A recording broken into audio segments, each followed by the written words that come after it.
প্রিয় দর্শক, হযরত নূহ আলাইহিস সালামের ইন্তেকালের দিন সকালে কি ঘটেছিল, ছোট্ট এই ভিডিওর মাধ্যমে সেই বিস্ময়কর ঘটনাটি আপনাদের সামনে তুলে ধরার চেষ্টা করব ইনশাআল্লাহ। যে ঘটনাটি শুনলে আপনার মন ছুঁয়ে যাবে। হযরত নূহ আলাইহিস সালামের কওমের লোকেদের মধ্যে একজন হতভাগা বদমাইশ বৃদ্ধ লোক ছিল, যার নাম ছিল খিসরা। একদিন সে তার ছেলেকে ডেকে বলল, শোনো বেটা, কখনো নূহ আলাইহিস সালামের কথায় কান দিবে না। তাকে যেখানে দেখতে পাবে সর্বোচ্চ চেষ্টা করবে তাকে কষ্ট দেওয়ার, কেননা সে আমাদের বাপ দাদার ধর্মকে মন্দ কথা বলে এবং আমাদের দেবতা সম্পর্কে বাজে কথা বলে। ছেলেকে এই নসিহত করার পর বৃদ্ধ লোকটি ছেলেকে সঙ্গে নিয়ে নূহ আলাইহিস সালামের সন্ধানে বার হলো। ইতিমধ্যে তাদের দেখা হলো নূহ আলাইহিস সালামের সঙ্গে। যখন সে বৃদ্ধ লোকটি ছেলেটিকে বলল, বেটা, এই হচ্ছে সেই লোকটি যার ব্যাপারে আমি তোমাকে সাবধান করেছিলাম। এই লোকটি হচ্ছে জাদুকর, মিথ্যুক। এই লোকটির কথাতে কখনো নিজের বাপ দাদার ধর্মকে ছেড়ে দিবে না। হতভাগা ছেলে তার বাবার কথা শুনে তার বাবার হাত থেকে লাঠি কেড়ে নিয়ে মূসা আলাইহিস সালামের মাথায় সজোরে আঘাত করলেন। তখন হযরত মূসা আলাইহিস সালামের মাথা ফেটে রক্ত বের হতে লাগলো। তখন হযরত নূহ আলাইহিস সালাম আল্লাহ তাআলার কাছে ফরিয়াদ করলেন, হে আমার রব, আমি আমার কওমের লোকেদেরকে দিন রাত হেদায়েতের পথে আহ্বান করে যাচ্ছি, কিন্তু এরা সব সময় তৌহিদ থেকে নিজেদের আড়াল করে রেখেছে। হে আমার রব, যদি আপনি এদের উপরে রহম করতে চান তাহলে এদেরকে হেদায়েতের রাস্তা দেখান, আর না হয় আমার ধৈর্যকে বাড়িয়ে দেন, কেননা আমার ধৈর্যের সকল ক্ষমতা শেষ হয়ে গিয়েছে। হায়, যদি আমি জানতে পারতাম এই কওমের লোকেদের মধ্যে কারা হেদায়েত লাভ করবে। ঠিক তখনই আল্লাহ তাআলা তার পক্ষ হতে নূহ আলাইহিস সালামের নিকট ওহী পাঠালেন। তখন আল্লাহ তাআলা ওহীর মাধ্যমে বললেন, তোমার কওমের লোকেদের মধ্যে আর কেউ ঈমান আনবে না, আর যারা ঈমান আনার ছিল তারা ইতিমধ্যেই ঈমান এনে ফেলেছে, নতুন করে আর কেউ ঈমান আনবে না। অতঃপর আল্লাহ তাআলা ওহীর মারফত বললেন, হে নূহ, এখন আর হেদায়েত পাওয়ার মতো কোনো পিতার আরশে কেউ নেই এবং কোনো মায়ের গর্ভে আর কেউ অবশিষ্ট নেই। এই কথা শোনার পর হযরত নূহ আলাইহিস সালাম বললেন, হে আমার রব, আপনি এই জমিনে আর একজন কাফেরকেও অবশিষ্ট রাখবেন না। আল্লাহ তাআলা হযরত নূহ আলাইহিস সালামের এই দোয়াকে কবুল করলেন এবং তার কওমের লোকেদের উপরে আযাবের ফয়সালা হয়ে গেল। বিখ্যাত মুফাসসির হাফিজে ইবনে কাসির রহমাতুল্লাহ আলাইহি বলেন, হযরত নূহ আলাইহিস সালামের জন্ম হযরত আদম আলাইহিস সালামের মৃত্যুর 126 বছর পর হয়েছিল। হযরত নূহ আলাইহিস সালামকে আল্লাহ তাআলা ওই সমস্ত জালিলুল কাদির নবীদের মধ্যে গণনা করেছেন যাদের উল্লেখ কোরআনুল কারীমের মধ্যে রয়েছে। নবীদের মধ্যে নূহ আলাইহিস সালাম সবচেয়ে বেশি দীর্ঘ হায়াত লাভ করেছিলেন। তা সত্ত্বেও হযরত নূহ আলাইহিস সালামের একটি দাঁতও পড়েনি এবং তার মাথার একটি চুলও সাদা হয়নি।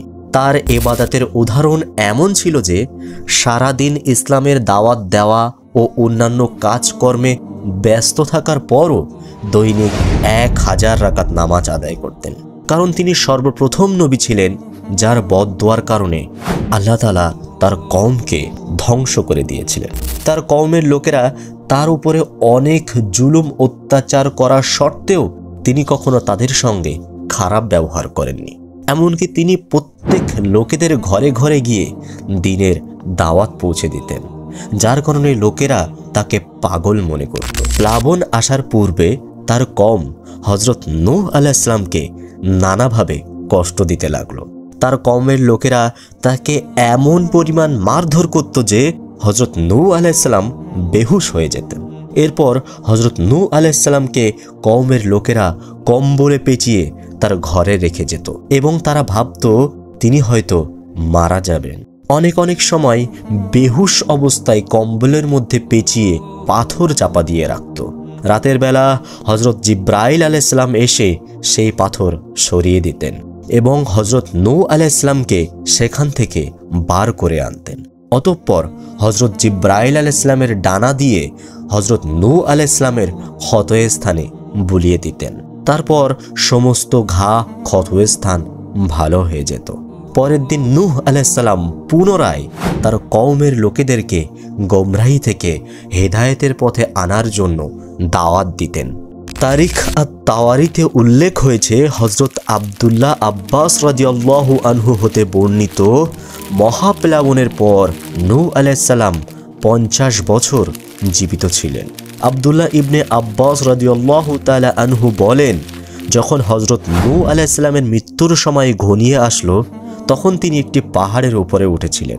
সে সময় মালাকুল মউত তার কাছে চলে আসলো। মৃত্যুর ফেরেশতা হযরত নূহ আলাইহিস সালামের পেছনে পেছনে পাহাড়ে উঠলেন। যখন হযরত নূহ আলাইহিস সালাম মৃত্যুর ফেরেশতার মুখোমুখি হলেন, তখন মৃত্যুর ফেরেশতা হযরত মূসা আলাইহিস সালামকে বললেন, হে আল্লাহর নবী, আপনার মৃত্যুর সময় ঘনিয়ে এসছে। তখন হযরত মূসা আলাইহিস সালাম মালাকুল মউতকে মৃত্যুর যন্ত্রণা সম্পর্কে জিজ্ঞাসা করলেন। তখন মালাকুল মউত বিচিত্র আকারের একটা চিৎকার করে উঠলেন। সেই চিৎকারের আওয়াজ শুনে জঙ্গলের সমস্ত জীবজন্তু এক জায়গায় জড়ো হতে লাগলো। এরপর হযরত নূহ আলাইহিস সালাম মালাকুল মউতকে বললেন, আমাকে কিছু সময় দাও, যাতে আমি আমার পরিবার লোকেদের কাছ থেকে বিদায় নিয়ে আসতে পারি। তখন মালাকুল মউত হযরত নূহ আলাইহিস সালামকে বললেন, আমার বিলম্ব করার কোনো অনুমতি নেই। আমি আপনাকে কিছু সময়ের জন্য অবকাশ দিব, এই সুযোগ আমার নেই। তখন হযরত নূহ আলাইহিস সালাম বললেন, জঙ্গলে আমার জানাজার নামাজ কে আদায় করবে? তখন মালাকুল মউত বললেন, হযরত জিব্রাইল আলাইহিস সালাম ফেরেশতাদের একটি জামাত নিয়ে তিনি রওনা দিয়েছেন। এই সংবাদ শুনে হযরত নূহ আলাইহিস সালাম সন্তুষ্ট মনে মৃত্যুর জন্য প্রস্তুত হয়ে গেলেন। ইতিমধ্যে হযরত জিব্রাইল আলাইহিস সালাম ফেরেশতাদের একটি জামাত নিয়ে উপস্থিত হয়ে গেলেন এবং বললেন, হে নবীদের মধ্যে সবচেয়ে হায়াপ্রাপ্ত নবী, এই দুনিয়া সম্পর্কে আপনার মন্তব্য কি? হযরত নূহ আলাইহিস সালাম উত্তরে বললেন, এই দুনিয়ার উদাহরণ হচ্ছে সেই বাড়ির মতো যার মধ্যে দুটি দরজা রয়েছে, যার একটি দরজা দিয়ে প্রবেশ করে আর একটি দরজা দিয়ে বার হয়ে যেতে হবে। তখন হযরত আজরাইল আলাইহিস সালাম নূহ আলাইহিস সালামের জান মোবারক কবজ করলেন। তারপর ফেরেশতাদের জামাত হযরত নূহ আলাইহিস সালামকে গোসল করালেন, তাকে কাফন পরিয়ে সেখানে তার জানাজার নামাজ আদায় করানো হলো।